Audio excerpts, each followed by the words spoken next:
রিকর্ডিং করো দাদা দাদা কালকে রাত্রি 8:05 নাগাদ সিসিটিভি ক্যামেরাতে যে ছবি দেখা যায় যে এক কিশোর সে একটি ব্যাগ রেখে চলে আসে এবং তারপরে বিস্ফোরণ হয়। পরবর্তীকালে জানা যায়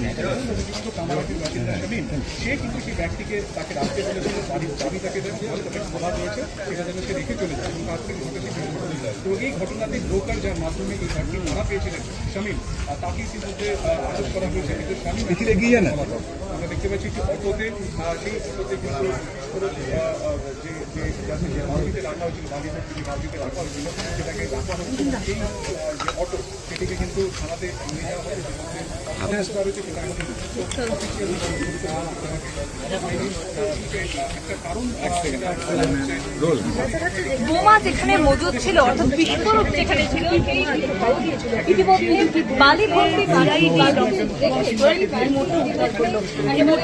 শুরু করা হচ্ছে যেহেতু সে সংকীর্ণ এলাকা এবং সেই সংকীর্ণ এলাকায় বম স্কোয়াডের গাড়ি ঢোকা অসম্ভব সেই কারণে সেখানকার অফিসাররা একটি অটোর মাধ্যমে ওই যে বোম রয়েছে সেই বোম বালির ঘুরে এবং উপযুক্ত প্রোটেকশন নিয়ে সেই বোম স্থানীয় বাসিন্দা